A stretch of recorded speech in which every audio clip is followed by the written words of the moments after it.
추석 명절을 잘 보내시고 돌아오신 겁니까?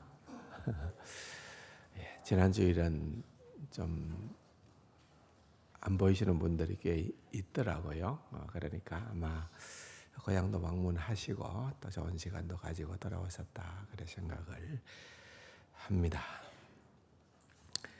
자, 오늘 또 이제 다시 일상으로 돌아오는 그런 시점에 저는 한 주간 또 필리핀을 다녀왔습니다. 조금 드려야 될 보고사항들이 있는데 그런 부분들은 좀 정리를 해서 다음 주일 오후에나 잠깐 좀 설명을 할 수 있도록 하겠습니다.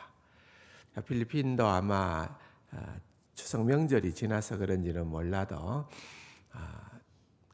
곳곳에서 들려지는 그런 노래는 크리스마스 캐롤송이 추석 지나면은 성탄절까지는 내내 크리스마스 캐롤송이 나오는가 봐요. 그래서 식당에 가도 어디 가도 계속해서 성탄 분위기가 눈도 하나도 안 오는 나라인데 그래도 성탄 분위기를 내고 있는 그런 느낌을 받게 되었습니다. 20년 전에 또 우리가 세웠던 선교센터도 방문을 하고 보니 목사님도 만나고 또 여러 가지 대화들도 나누고 상황도 살펴보고 돌아왔습니다만은 저도 20년 만에 가서 보니까 보니파시오 목사님은 52년생이더라고요. 나이가. 그러니까 이제 1년이 넘었는데 그럼에도 불구하고 어쨌든 현역으로 아직도 그렇게 사역을 하고 있고 또 학교가 아주 많은 숫자는 아니지만은 한 60명 정도 그렇게 운영을 하고 있는 그런 상황이었습니다. 자세한 것은 나중에 나누기로 하겠습니다.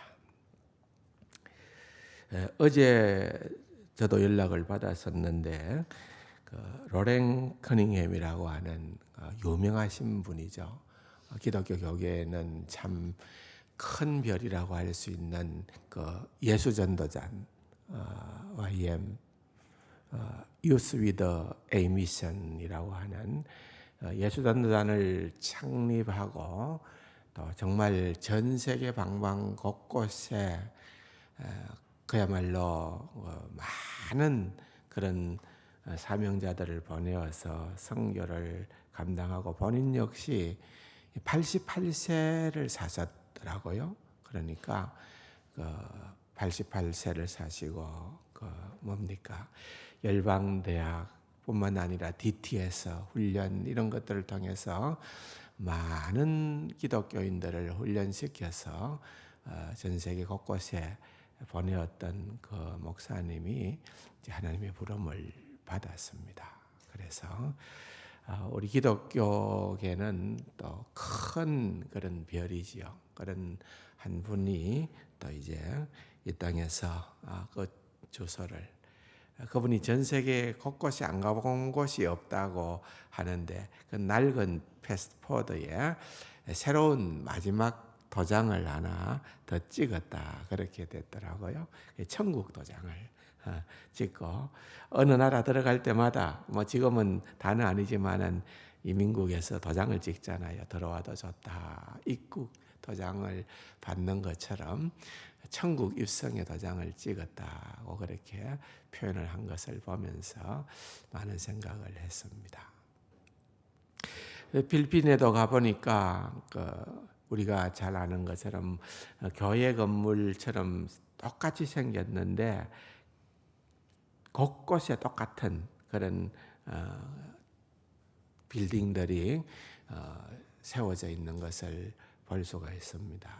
이글레시안이라고 하는 소위 말하는 이제 이단이죠. 이단 기독교회가 필리핀을 굉장히 거의 다 점령했다 할 정도로 거기에 마닐라에 있는 그 본부 건물을 보면은 겉으로 길 가면서 보이는 건물도 어마어마한데 뒤에 보이지 않는 그런 땅과 건물들이 정말 상상을 초월할 정도로, 그리고 아마도 거기에 소속된 그런 성도 수는 뭐 1,000만을 훌쩍 넘는, 뭐 훨씬 더 될 거예요.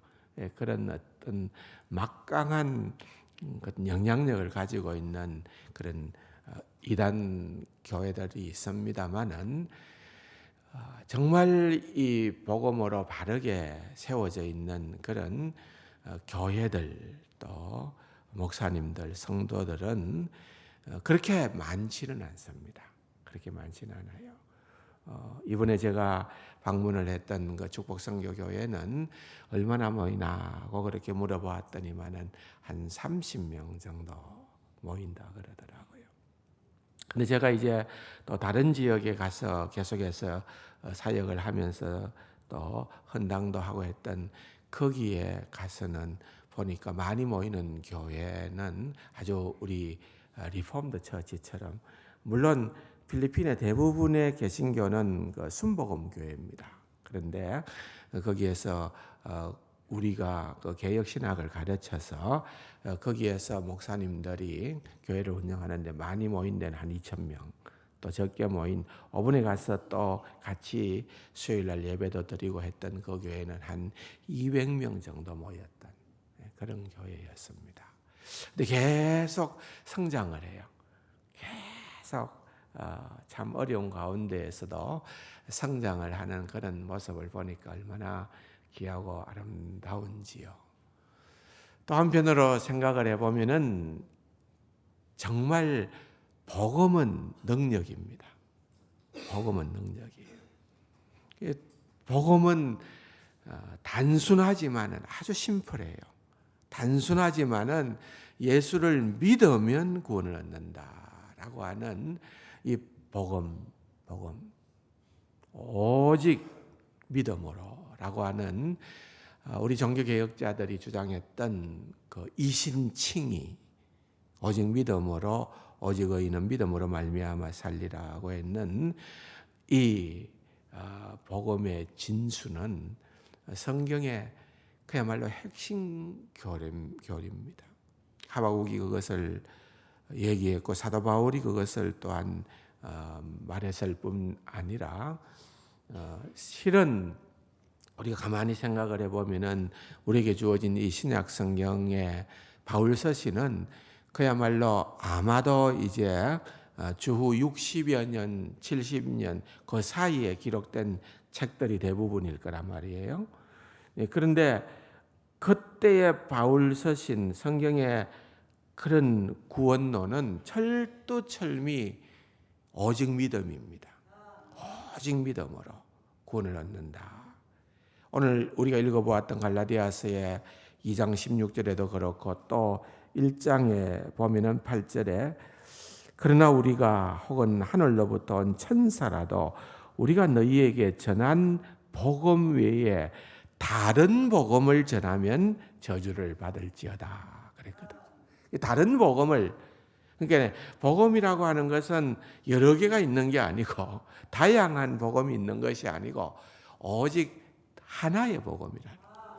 그 하나의 복음, 우리에게 구원을 하게 주시는 단 하나의 복음은 오직 믿음으로라는 거예요. 오직 믿음으로. 제가 최근에 몇 년에 걸쳐서 여러분들과 같이 이 교리적인 부분을 많이 나누었는데 우리가 여기 한번 봅시다. 다 같이 한번 읽어볼까요? 오직 믿음으로, 오직 은혜로, 오직 그리스도로, 오직 성경, 오직 하나님께 영광. 우리 저걸 이미 다 우리는 공부를 했습니다. 또 켈빈주의 5대 교리가 무엇인가 하는 것도 튤립으로 여러분들에게 다 설명을 드렸습니다. 이것이 다 그야말로 성경이 말하는 그런 구원론의 핵심이고 복음의 진수입니다. 사도 바울이 그걸 얘기를 했거든요. AD 60년, 70년경에 사도 바울이 서신서를 통해서 그것을 얘기를 했는데 결국은 여러분 생각을 해보면은 불과 그가 죽고 난 다음에 100년이 채 지나지 않아서 그 복음은 다 지워져 버렸습니다. 놀라운 일이 아닙니까, 여러분? 그 중간에 보면은 초대 교부들이 등장을 하고 또 그것이 결국은 이제 로만 캐톨릭으로 그렇게 이어져 갈 때에 로만 캐톨릭에서 사실은 이제 어거스틴이 은총론을 주장을 하기는 했습니다만 우리가 말하는 은총론하고는 좀 차원이 달라요. 왜냐하면 어거스틴이 사실상은 로만 캐톨릭의 모든 뼈대를 세웠던 장본인이라고 할 때에 로만 캐톨릭이 가지고 있는 교리는 결국은 나중에 1400년이 지난 1517년에 말틴 루터가 종교개혁을 일으킬 수밖에 없었던, 그래서 말틴 루터가 종교개혁을 일으켜서 주장했던 것이 바로 이신칭의의 교리였고 그 이신칭의의 교리가 결국은 사도 바울이 주장했던 것이고, 그러니까 1000몇백 년 동안 사도 바울이 주장했던 그 교리가 로마 캐톨릭 교회 안에서 사라져 버린 겁니다. 지워져 버렸다는 거죠. 엄청난 사건이라고 볼 수 있는 거예요. 그런데 그것을 다시금 끄집어내온, 그것을 다시금 회복시킨 장본인이 바로 종교개혁자들이에요. 말틴 루터와 존 칼빈과 같은 종교개혁자들이 그것을 종교개혁의 기치를 들었고 오직 믿음으로 라고 하는 그러한 슬로건을 가지고서 다시금 움직이기 시작한 거예요. 그리고 지금 500년이라는 세월이 흐르면서 우리 개신교회가 그렇게 이제 전 세계에 퍼지게 된 겁니다. 그래서 우리는 철두철미 성경으로, 철두철미 사도 바울로, 철두철미 종교개혁가들의 그런 어떤 신앙으로 돌아가고 또한 그 신앙을 계속해서 유지하고 또한 개성시켜 줄 그러한 사명이 우리에게 있다는 거예요. 근데 오늘날 우리가 직면한, 우리가 당면한 그런 위험, 과제 또는 그런 어떤 변질, 이런 것들이 다시금 로만 캐톨릭에서 바울의 그 모든 것들을 지워버렸던 것처럼 지금 오늘 이 시대에 생각보다도 복음이 또다시금 로마 500년 전에 종교개혁자들이 주장했던 그러한 기치가 사라져버리고 또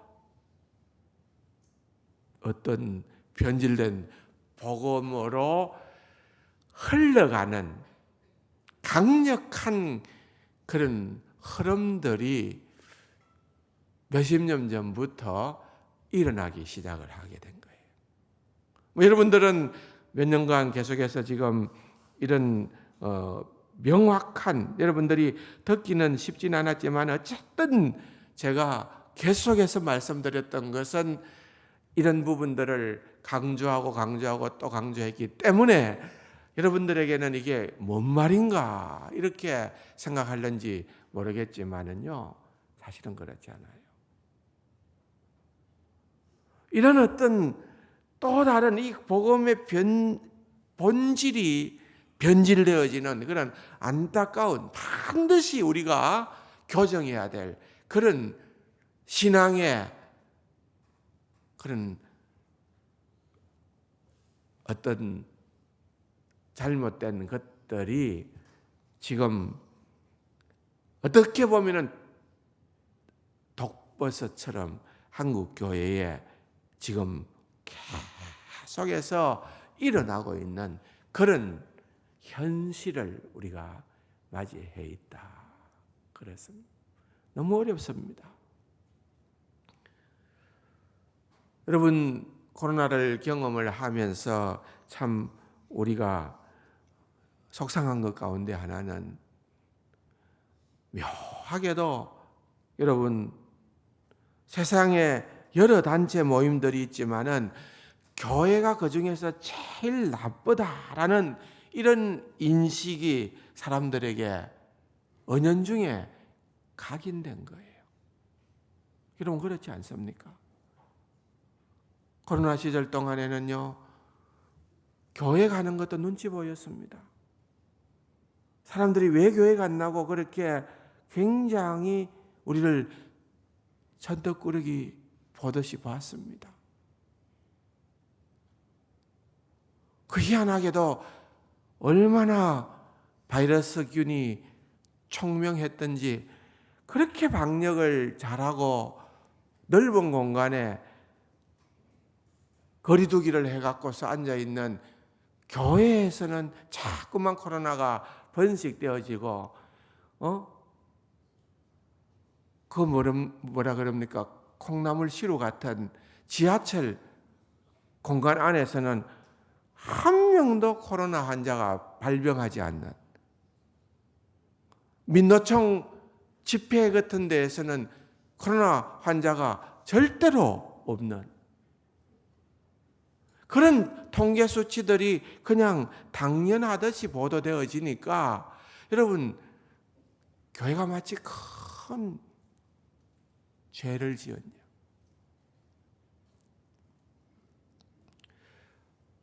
여러 가지 원인들이 있다고 봅니다. 세상이 우리를 멸시하는 듯한 그런 태도를 취할 때에 여러분 참 속이 상하죠.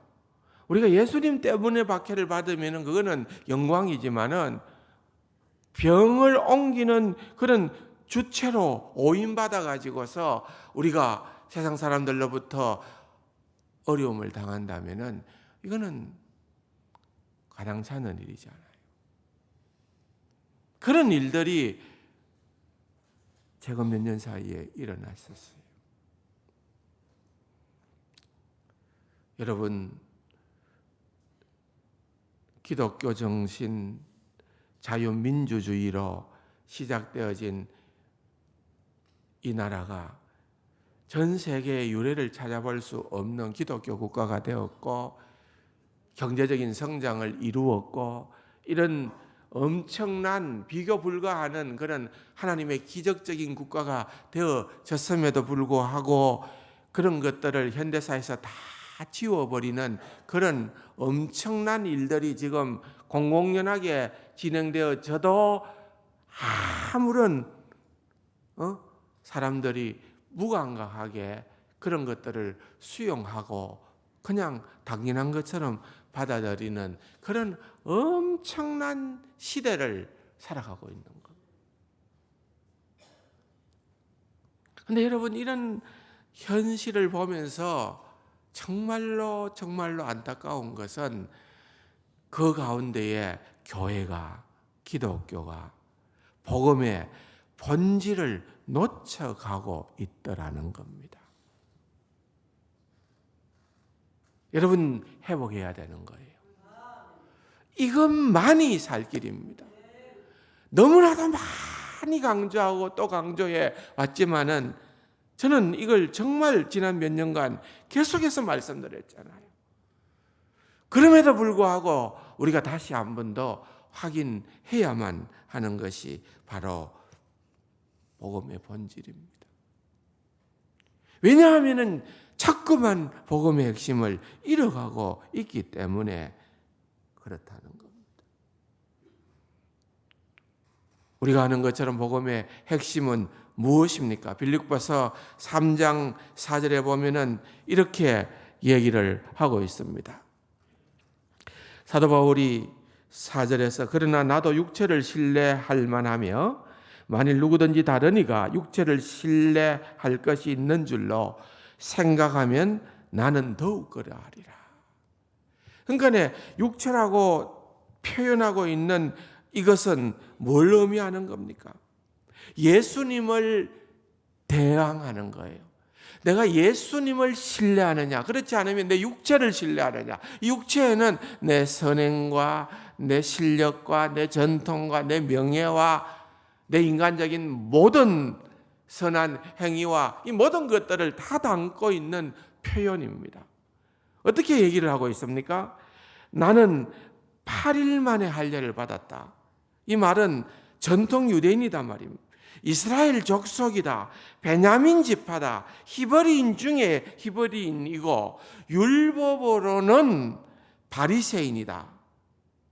다시 말하면 율법에 관한 나는 완벽하게 지켰다.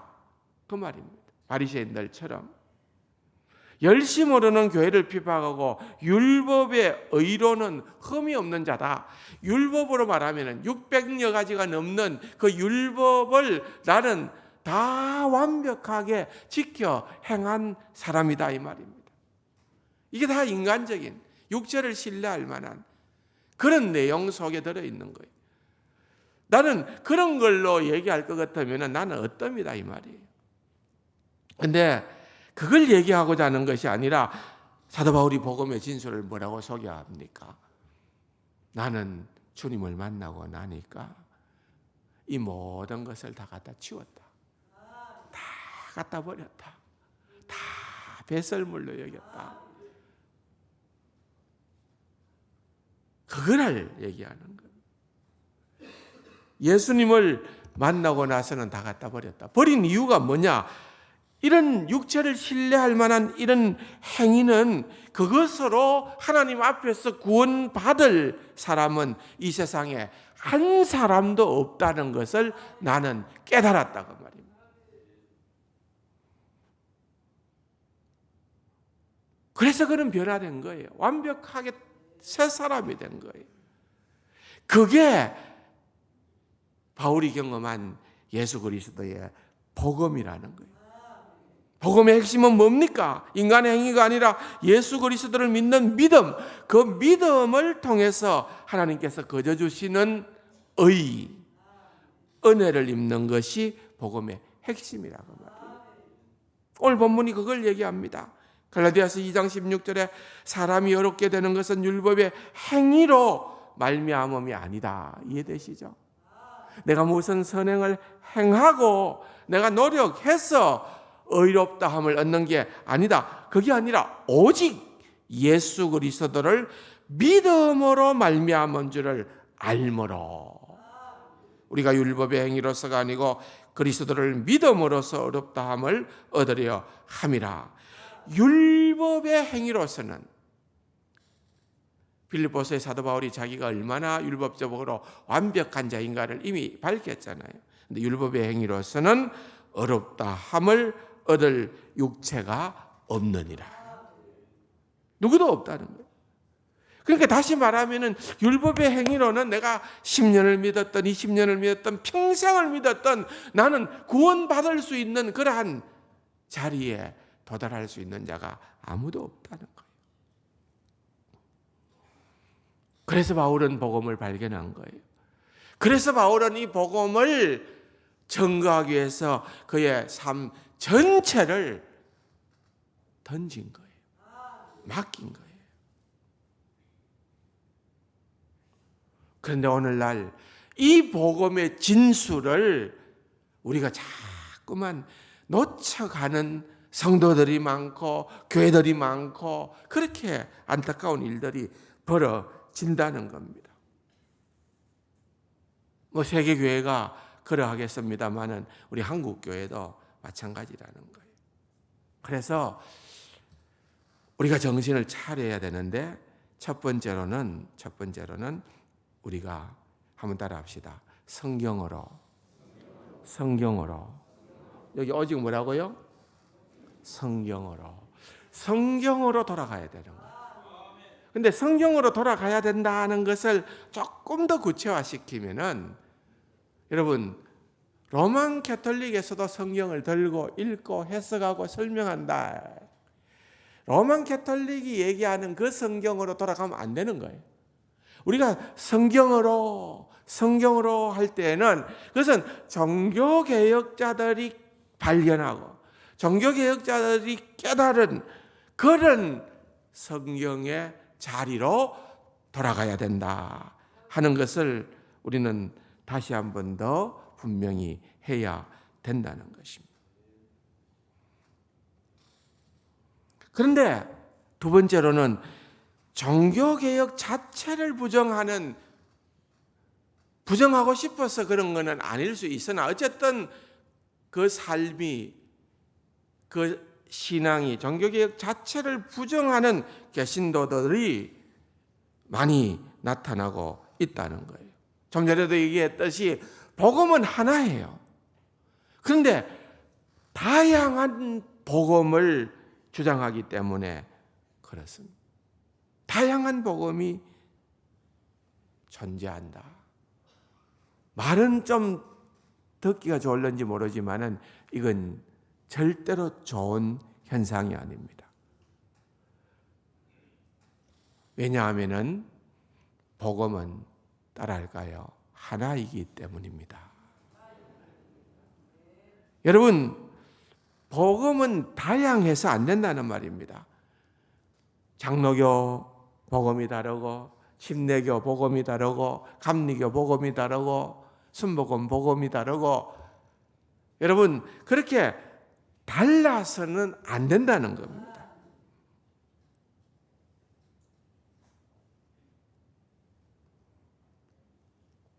그래서 오직 복음이 들어가는 거예요. 오직 복음.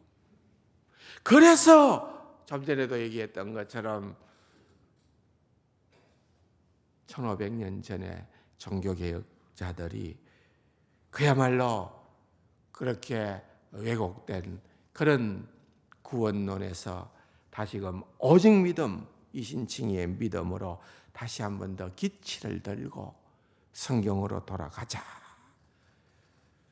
라고 그렇게 외치면서 교회를 본질을 회복시키는 그런 운동들을 해왔던 겁니다. 근데 요즘 너무 안타까운 것 가운데 하나는 뭔가 하면은 바로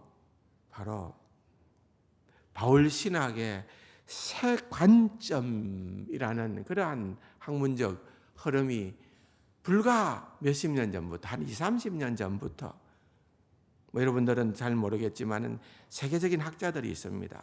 뭐 제임스 던, 톰 라이트 이런 분들이 바울의 신학을 재조명하는 거예요. 바울의 이 이신칭의의 신앙을 재점검을 하면서 또 종교개혁자들의 그러한 구원론을 얘기를 하면서 이제 바울의 칭의론, 종교개혁자들의 그런 구원론이 잘못됐다. 뭔가 미흡하다. 그래서 지금 내가 얘기하는 이 칭의론이 올바른 칭의론이다. 그렇게 주장을 했는데 이분들이 워낙 영향력이 있다 보니까 한국에서 공부를 하러 가는 많은 그러한 목사님들이 이런 분들에게서 공부를 배운 거예요. 그리고 돌아와서는 똑같은 이분들의 사상을 가지고 신학생들을 가르치고 그 신학생들이 지금은 또 일선에서 목회를 하고 있어요. 그러다 보니까 이 몇십 년 사이에 이 구원론이 여러분 굉장히 위험수위에 도달을 해버렸다는 겁니다. 과연 어떤 구원론을 이들이 얘기를 했는가 하면은 이들이 주장하기로는 칭의론은 두 가지 단계가 있다는 거예요. 첫 번째 단계에 칭의가 있고 최종적 두 번째 단계에 칭의가 있다는 거예요. 첫 번째 칭의는 우리가 소위 말하는 교회에 나오면은 믿음으로 구원을 얻는다라고 하는 것이 첫 번째 1차적 칭의론이지만은 최종적인 칭의가 1차적 칭의보다는 월등히 중요한데요. 그렇죠. 마지막 칭의가 된다면은 이것은 최후의 심판석 앞에 가서 미래에 받게 될 칭의인데 미래에 하나님의 심판석 앞에 가서 의롭다함을 받는 게 진짜 중요하다 이 말이에요. 근데 그것은 어떻게 결정되느냐 하면은 이 세상에서 내가 어떤 삶을 살았느냐, 이 삶을 기초로 해서 칭의가 최종적으로 결정이 된다는 거예요. 여러분은 어떻습니까? 여기에 삶이라고 하는 것은 결국은 선행을 의미하는 거예요. 네가 얼마만큼 선행을 했느냐 이 얘기인 거예요.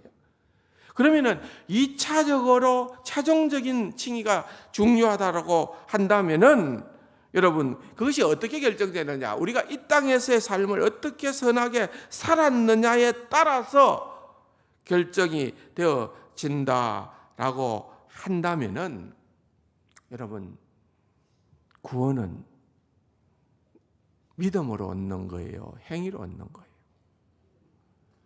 행위로 얻는 게 돼요, 이들의 주장에 의하면.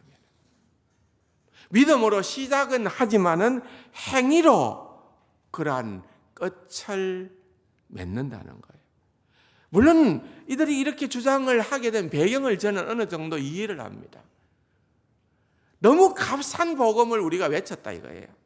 너무 믿음으로 구원을 얻는다라고 하는 얘기만 하니까 내 행위하고 아무 관계가 없이 나는 구원을 얻을 수 있다고 생각을 하고 사람들이 소위 말하면은 너무 엉터리 삶을 산다는 거예요. 야, 믿는 사람들 봐라. 예수 믿는 사람들이 천모양 저꼴이다. 여러분 우리가 그런 손가락질을 받게 된다는 거예요. 그러니까 이건 구원론이 잘못돼서 그렇다. 최종적인 구원을 생각하는 사람들은 그렇게 사는 게 아니라 의롭게 살아야 된다. 구원을 받을 수 있을 만큼 의롭게 살아야 되고 그것은 주님 앞에 서서 궁극적으로 다시금 판단을 받을 수가 있다. 그런데 여러분 성경은 그렇게 얘기하고 있지 않아요. 성경은 우리가 의롭다함을 얻는 것, 우리가 구원함을 받는 데 대해서 그렇게 두 단계로 나누지 않아요. 또 우리의 행동에 따라서 얼마든지 구원이 취소될 수 있다고 이들이 주장을 하는데 우리가 한번 구원을 받았으면은 여러분 이 구원은 영원한 겁니다. 이 구원은 영원한 거예요. 이 구원이 우리 행위에 따라서 취소되거나 그렇게 될 수 있는 게 아니라고 말입니다.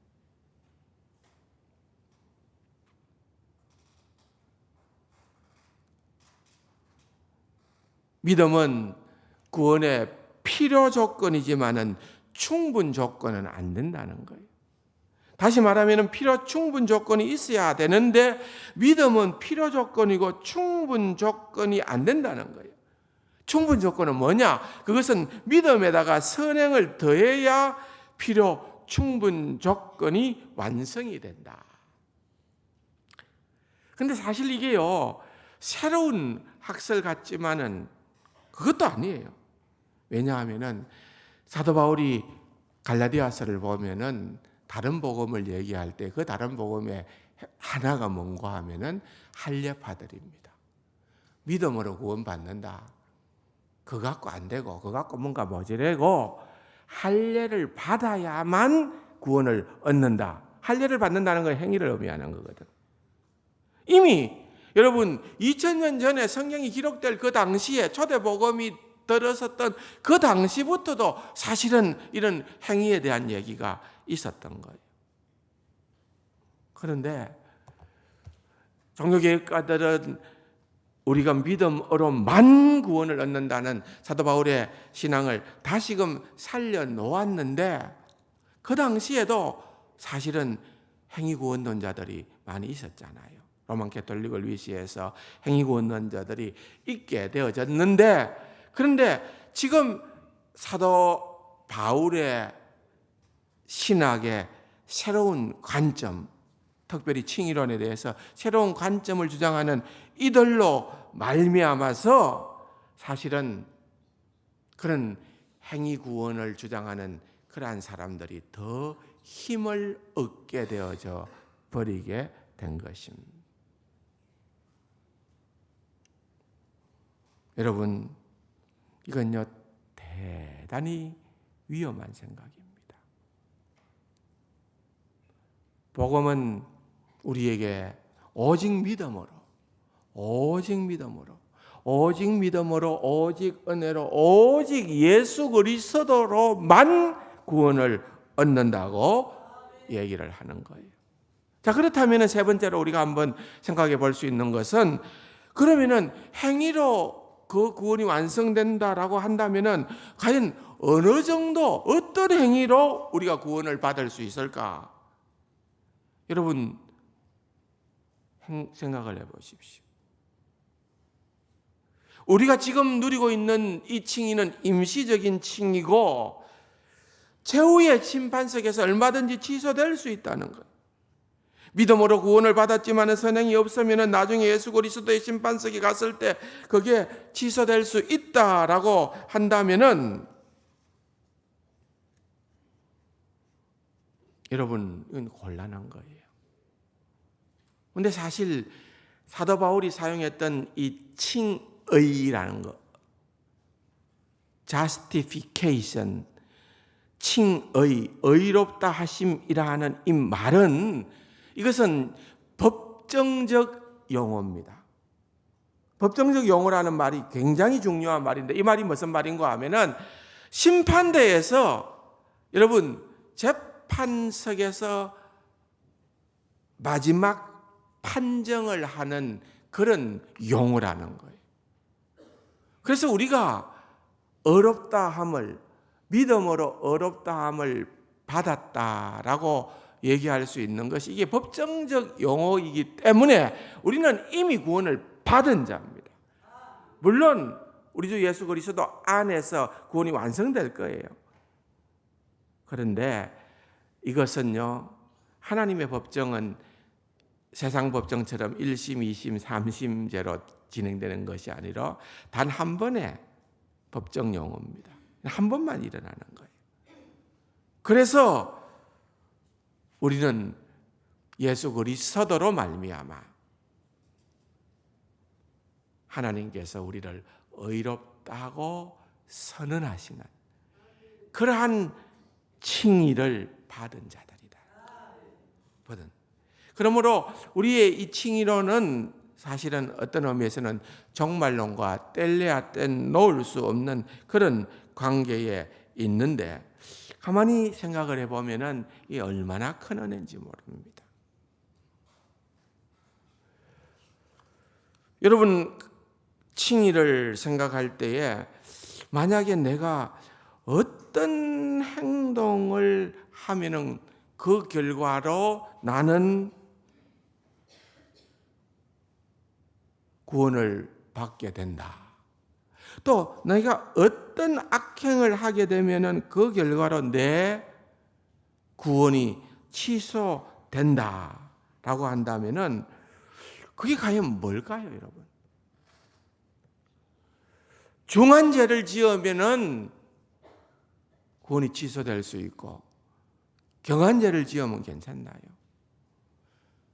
소위 말하면 가톨릭에서 얘기하는 대죄를 지으면 지옥에 가고 소죄를 지으면 연옥에 가는 그런 구별함이 성경에 있나요? 없어요. 우리는 모두 하나님 앞에 다 죄인이라는 거예요. 그렇기 때문에 우리는 우리의 죄를 주님께서 담당하시고 주의 긍휼하심으로 우리를 구원해 주신 그것으로 인하여 우리는 주님 앞에서 정말 은혜로 살아가는 자들이에요. 그들은 이런 주장을 좀 하기도 합니다. 어떻게 그렇게 질 낮은 삶을 사느냐? 좀 도덕적으로 고결하고 윤리적으로 성결하고 구원받은 사람들은 그렇게 살아야 되니까 그런 삶이 필요하기 때문에 이런 주장을 한다고 얘기할 수도 있겠지요. 많은 여러분, 우리는 우리 임의대로 그것 때문에 성경에서 말하지 않는 것을 우리 임의대로 재단할 수 없어요. 구원은 이렇게도 얻고 저렇게도 얻는다고 얘기할 수 없다 이 말이에요.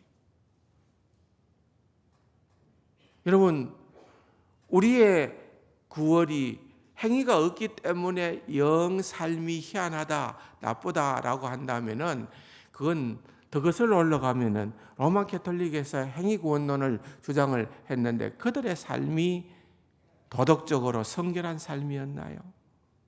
전혀 그렇지 않습니다. 얼마나 로마 캐톨릭이 타락했었나요? 그러므로 절대로 그 논리는 모순적인 논리입니다. 그건 될 수가 없는 논리입니다.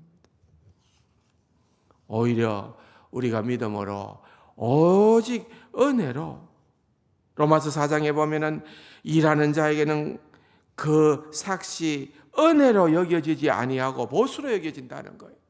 내가 일을 했고 내가 구원받을 만한 그런 어떤 선한 행위가 있었기 때문에 하나님 날 구원해 주세요라고 주장할 때는 그건 보수를 요구하는 것과 똑같다는 거예요. 은혜를 모르는 자가 된다는 거예요.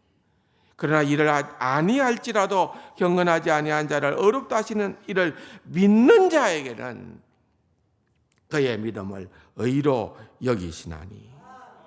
그래서 은혜를 진정으로 깨닫게 되면은 여러분 우리가 자동적으로 묻혀 나오게 되는 것이 도덕적인 삶, 선한 삶, 이것이 엮여 있다는 거예요. 얼마나 중요한 이야기인 줄 모르는 것입니다. 결코 여러분 믿음 플러스 행위가 아니라는 거예요.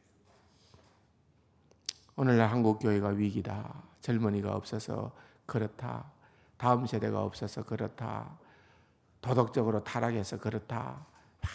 많은 한국 교회를 진단하고 위기를 얘기하지만 그건 위기의 본질이 아닙니다. 그건 하나의 병의 정상처럼 하나의 정상에 불과합니다.